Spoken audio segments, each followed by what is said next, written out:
Hey everyone, happy Wednesday. So just to give you an update on what you need to do to protect yourself for fraud. So I fell victim to credit card fraud right around 7 grand from a fraudster based out of somewhere Quebec in Canada. And the scam goes like this.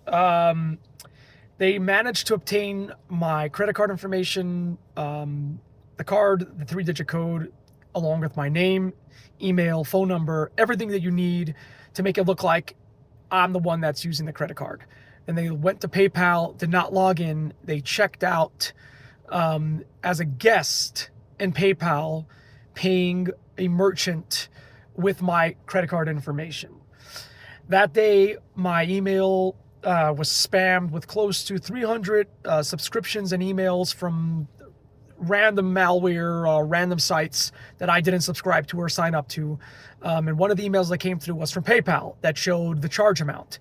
I logged into PayPal, which I have the Authenticator app, so you cannot log into my PayPal account.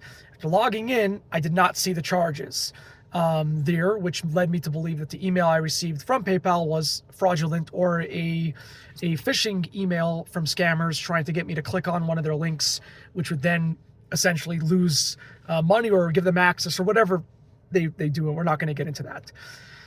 3 days later, I notice on my credit card statement a $6,901.23 charge, which I instantly call the bank, tell them this is not me. I didn't make this charge. This is fraud. Before I called the bank, I called PayPal. Now, PayPal threw me under the bus. PayPal knew that if I would have told them that I want buyer protection, I didn't order something, cancel the product, and yada, yada, yada, I would have got my money back instantly. But the gentleman in the fraud department, I guess PayPal likes to support and pay fraudsters because they make money. They make their commission. They never get their money back. And it's a huge security gap that PayPal has in their system, letting people check out as guests on non-known vendors. The vendor doesn't have an email. The vendor doesn't have a phone number. The vendor doesn't have a website. No business information, no product description, nothing. PayPal tells me to call the bank. I call the bank. The bank disputes the charge, but the bank doesn't because the money was already paid to the vendor. Now, a month later, the bank posted the charge back on my credit card. I called them up. They said, you are responsible for the charge. I appealed 3 times. I'm on the 3rd appeal now with the bank.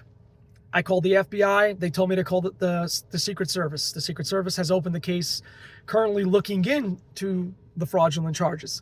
I filed with the police department a police report. I've tried to reach out to the Canadian Fraud Department, which represents the entire Canada, and they deal with fraud cases like this. It's been a little bit hard to get a hold of them. That's the truth. But the next steps for you, my guidance to you as a person is, number 1, I would probably every 6 months request a new credit card. Number 2, I would probably have your billing address on the credit card for a location somewhere that is not public knowledge. I have a business. My information is publicly available online. You can get my email, my phone number, all that information is all available there online.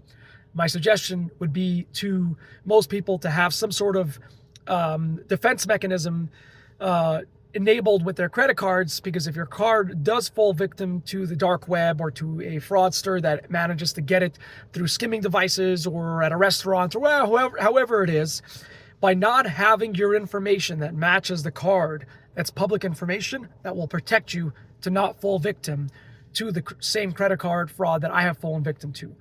At the moment, the bank is saying that I made the charge, that I'm responsible for the fee, which I didn't. I had no reason to pay $9,500 Canadian to get $5 in child's paint. They mailed a package, which even put the cherry on top of this entire thing.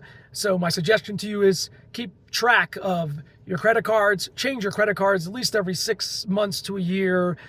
Especially if it's a business card, I have them at vendors where they have my information there. I have yet to be able to prove which vendor may have leaked the information or sold my information or that their accounts were hacked and so on and so forth. But this is just free information to not fall victim, like myself, to credit card fraud and to protect yourself from falling victim, because apparently Chase Bank doesn't care about its customers.